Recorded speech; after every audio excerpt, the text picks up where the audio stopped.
Let me ask you something. If you're living paycheck to paycheck, does saving money even feel possible? Think about it. How can you put money aside when every single dollar already has a job? Rent takes a part, food takes another, gas and bills take the rest, and sometimes you're left with nothing. For most people in this position, the idea of saving feels like a dream that only belongs to people who earn more.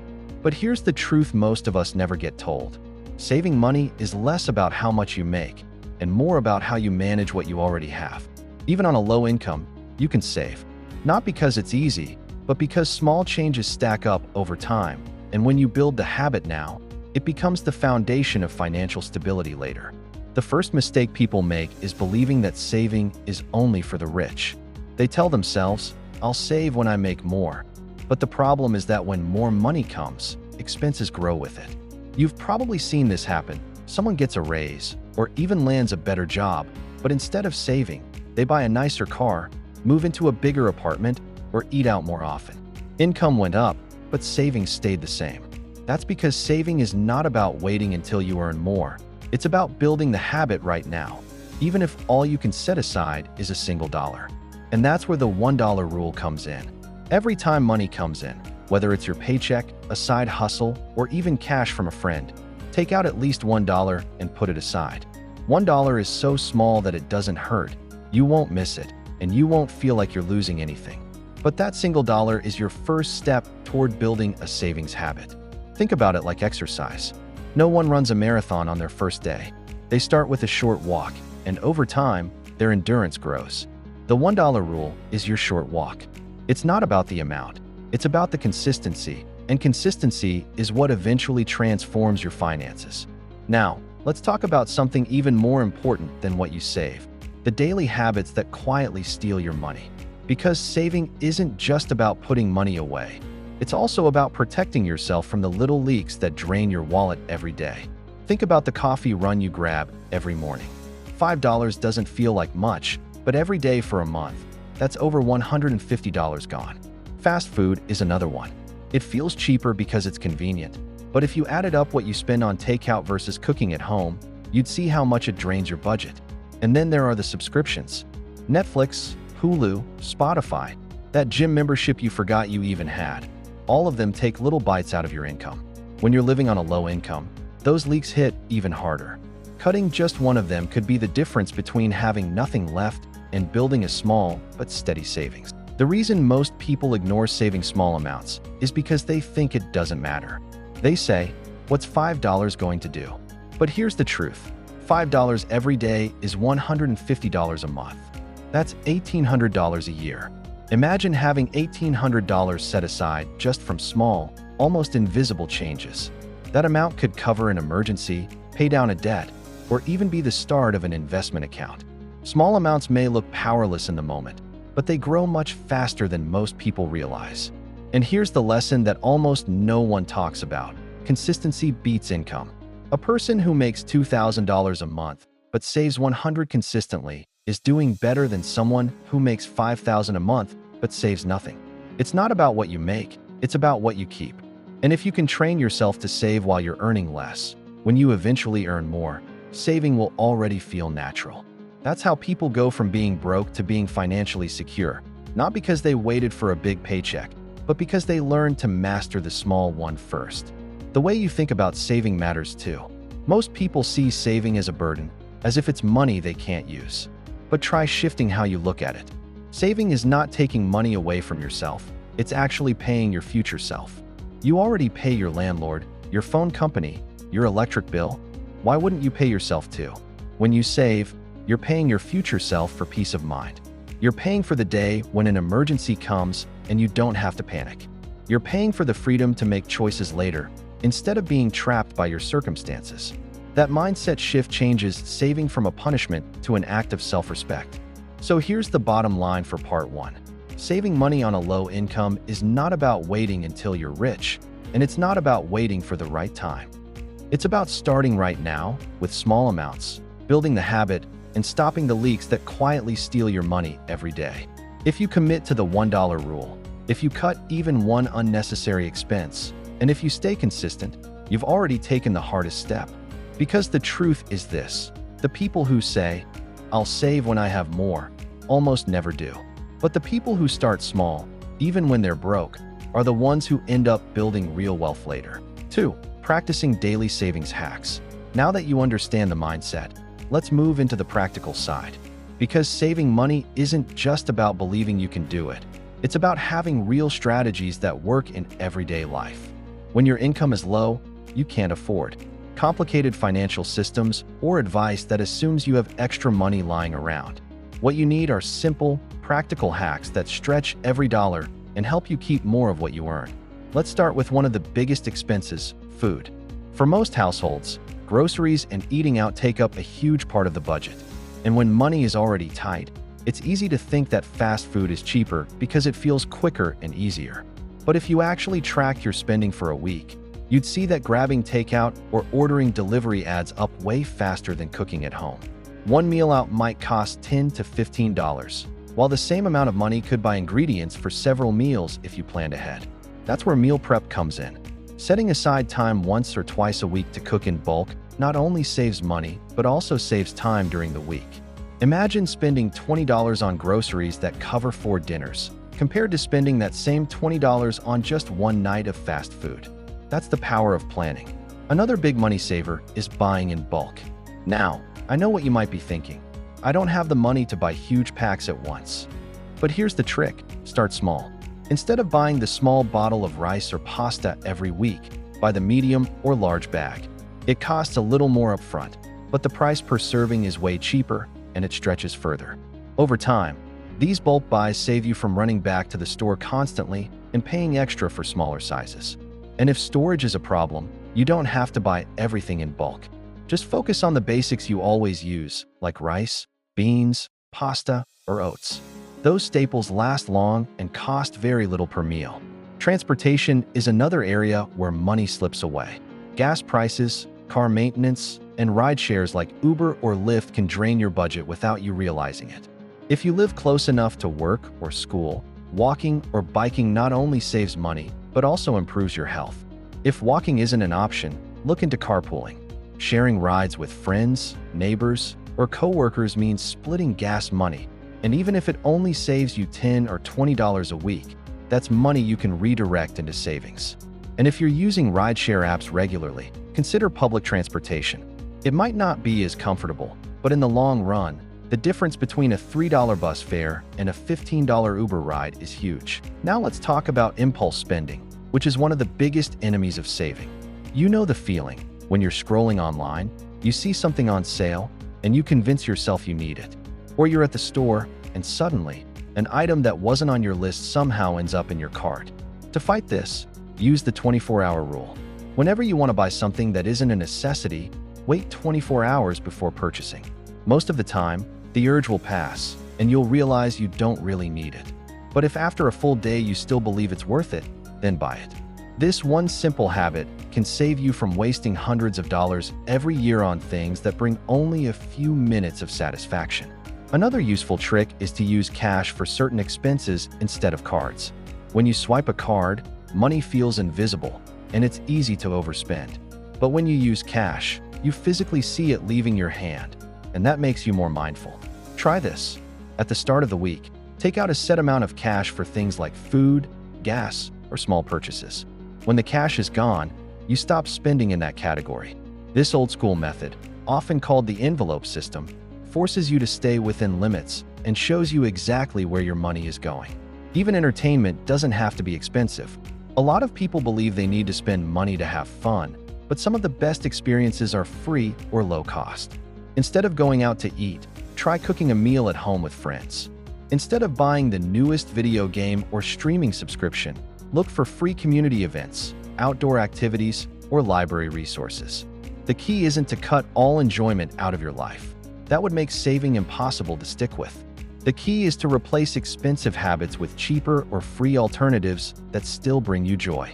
At the end of the day, saving money on a low income is all about being intentional. It's about noticing where your money is going and making choices that protect it. By meal prepping instead of eating out, buying in bulk when possible, using cheaper transportation, cutting unnecessary subscriptions, waiting before impulse buys, and switching to cash for certain expenses, you can save hundreds of dollars over time. These hacks may sound small, but combined together, they create real change. And when you redirect that saved money into your savings account instead of letting it vanish, you start to see results. So far, we've covered the mindset behind saving and the daily hacks that help you keep more money in your pocket. But saving without a system can still feel messy. That's why in the next part, we'll talk about how to build a simple, easy-to-follow saving system that works even when your income is low. Because once you have a system in place, saving becomes automatic, and that's when the habit really sticks. 3. Building a simple saving system. Up to this point, we've talked about the mindset behind saving and the daily hacks that keep more money in your pocket. But here's the problem. Even if you cut expenses and manage to save a little here and there, it's easy for that money to disappear unless you have a system. Maybe you save $20 one week, but the next week, something comes up and you spend it. Or you transfer money to savings, but later you pull it back out because you needed it. Without a system, saving feels messy, inconsistent, and frustrating. That's why building a simple saving system is the next step. A system makes saving automatic. It takes the pressure off willpower and turns saving into something you barely have to think about. Let's start with budgeting, because no saving system works without it. Now, don't panic. Budgeting doesn't have to be complicated. In fact, the simpler, the better. The goal isn't to track every single penny. It's just to give your money a plan before it slips away. A popular method you may have heard of is the 50/30/20 rule.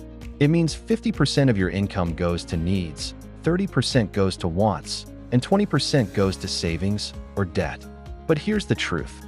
If you're living on a low income, that ratio probably won't work perfectly. Sometimes needs take up more than half of what you earn. That's okay. The point isn't to hit exact percentages. The point is to separate your money into categories so you know where it's going. Even if all you can manage is 90% needs, 5% wants, and 5% savings, that's still a plan. And any plan is better than none. One of the simplest systems you can use is the envelope method. Here's how it works. At the beginning of the month, or whenever you get paid, you divide your cash into envelopes for different categories: rent, groceries, gas, entertainment, savings. Once an envelope is empty, you stop spending in that category. It's old school, but it works because it makes your spending visual and physical. You can literally see when money is running low. And when you have an envelope labeled savings, the money that goes in there is off limits. You treat it like a bill you have to pay, except you're paying yourself. If handling cash feels inconvenient, there's a digital version of this too. Many banks now let you create buckets or sub-accounts within your savings account. You can label them rent, groceries, bills, savings, whatever you like. Some apps like Chime or Capital One 360 let you automate transfers into these categories, so every time you get paid, money automatically moves to the right place. This removes temptation because the money goes straight into savings before you even touch it. That's the beauty of automation. If you never see the money in your spending account, you won't be tempted to use it. Now, let's talk about how much you should actually save. A lot of people get discouraged because they think saving has to be a huge percentage of their income. But remember what we said earlier, small is better than nothing. Even if all you can manage is $5 or $10 from each paycheck, that still matters. The system matters more than the amount. Once the system is in place, you can slowly increase how much you save as your income grows. Another key part of building a system is rewarding yourself. Saving can feel boring or even painful at times because you're telling yourself no in the present for a future benefit you can't see yet. That's why you have to make saving feel rewarding. One way is to set small milestones. For example, every time your savings hits $50, treat yourself to something cheap but enjoyable, like your favorite snack or a movie night at home. Or create a visual tracker where you color in a box each time you save a set amount. Gamifying the process makes saving less of a chore and more like a challenge you're winning. Another trick is the roundup method. Some banks and apps let you round up your purchases to the nearest dollar and automatically put the difference into savings. So if you buy something for $4.25, the app rounds it up to $5 and moves 75 cents into savings. It's small, but those little amounts add up without you even noticing. But here's the most important part. You have to treat saving like a bill. You don't skip paying rent or electricity just because you don't feel like it. You pay it because it's non-negotiable. Treat your savings the same way. Decide on a fixed amount, even if it's small, and pay it first. This method is called paying yourself first. Instead of waiting to see what's left at the end of the month, you save up front, and then you live on what remains. That simple flip changes everything, because if you wait until the end, there's usually nothing left. Once you have your system set up, budgeting, envelopes or digital buckets, automation, and paying yourself first, saving becomes consistent. And consistency is what leads to growth. It's not about saving huge amounts once in a while. It's about saving small amounts regularly. Over time, that's what builds a financial cushion. By now, you've built the mindset, you've learned daily hacks, and you've created a system to keep the habit going. But what do you actually do with the money once you've saved it? That's what we'll cover in the final part. How to plan for the future, how to build an emergency fund, how to save for short-term goals like an apartment or a car, and how to prepare for long-term goals like retirement. Because saving without direction is just money sitting in a jar. The real power comes when you give your savings a purpose. The last part, planning for the future and growing your savings. By now, you understand the mindset, you know the daily hacks, and you've built a simple system for saving. But saving money isn't just about putting dollars aside and letting them sit forever.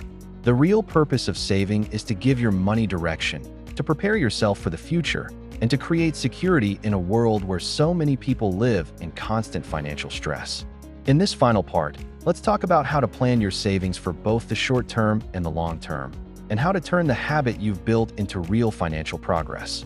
The first and most important step is creating an emergency fund. Life is unpredictable. The car breaks down, the fridge stops working, your kid gets sick, or your hours at work are cut. Most people panic when these things happen because they don't have money set aside. They're forced to borrow, swipe credit cards, or take out payday loans that trap them in debt. An emergency fund protects you from that cycle. Even if all you can save at first is $100, that's better than nothing. Your goal should be to slowly build that fund to at least 3 to 6 months of living expenses. That might sound impossible right now, but remember, you don't have to get there overnight. Start with a small goal, like $500. Once you hit that, push for $1,000. Then keep building. The key is that this money is only for true emergencies, not vacations, not new gadgets, only emergencies. Once you've started your emergency fund, the next step is saving for short-term goals. Maybe you want to move into your own apartment, buy a car, or cover tuition. Having a clear goal makes saving feel more real, because now you're working towards something specific. Instead of just saying, "I need to save," you can say, "I'm saving for my first apartment," and that makes it easier to stay motivated. To do this, open a separate savings account just for that goal and name it. If your bank allows nicknames for accounts, literally call it apartment fund or car savings. Every time you see the balance grow, you'll feel encouraged. Even if you're only putting in $20 at a time, it adds up. And when the day comes to move out or buy that car, you'll be proud you prepared instead of scrambling last minute. Now let's zoom out and think about long-term goals. Retirement might feel far away, especially if you're young or still struggling to get by. But the earlier you start, the easier it gets. Here's the simple truth. The money you save today grows over time, thanks to compound interest. That means your money makes money for you, and the earlier you start, the more time it has to grow. If your job offers a 401k or retirement plan, take advantage of it, especially if they match contributions. That's free money. If not, you can open an IRA, which is a simple retirement account you can contribute to on your own. But here's something important to understand. Saving alone isn't enough. If your money just sits in a basic account, it loses value over time because of inflation. That's why once your emergency fund and short-term goals are in place, you should look at safe ways to grow your savings. This doesn't mean chasing risky investments or get-rich-quick schemes. It means looking for safe passive income options. Things like high-yield savings accounts, certificates of deposit, CDs, or U.S. Treasury bonds. They don't make you rich overnight, but they keep your money safe while earning you a little extra on top. The idea is to let your money work for you instead of letting it sit idle. And let's not forget financial safety. As you build savings, protect it. Avoid lending large amounts to friends or family who may not pay you back. Avoid risky investments that promise fast returns but carry huge risks. And avoid dipping into your savings for things that aren't emergencies. Protecting your savings is just as important as building it, because money you constantly pull out never gets the chance to grow. Now let's tie it all together with motivation. Saving money on a low income is not about making massive leaps. It's about taking small, consistent steps that stack up over time. Maybe today, you can only save $1. Maybe next month, it's $5 a week. A year from now, it could be $50 a week. What matters is that you started and you kept going. Most people never even take that first step, and that's why they stay stuck. But not you. By changing your mindset, applying daily hacks, building a system, and giving your savings a purpose, you're building a foundation that will carry you for the rest of your life. So here's the bottom line. Your emergency fund will protect you from life's surprises. Your short-term savings will help you hit goals like moving into your own place or buying a car. Your long-term savings and investments will prepare you for retirement and give you freedom in the future. And all of this is possible even on a low income, because it's not about how much you make, it's about what you do with what you have. Every dollar saved is a step towards security. Every sacrifice today is an investment in your tomorrow. Remember, the hardest part of saving is starting. Once you start, the momentum builds and the habit grows stronger. So don't wait for the perfect time. Don't wait until you're making more money. Start right now with what you have. Because one day, you'll look back and thank yourself for the small choices you made today that changed your life tomorrow. If you found this helpful, hit the subscribe button. I post real money tips for real people every day. Don't just scroll. Saving money can change your life forever.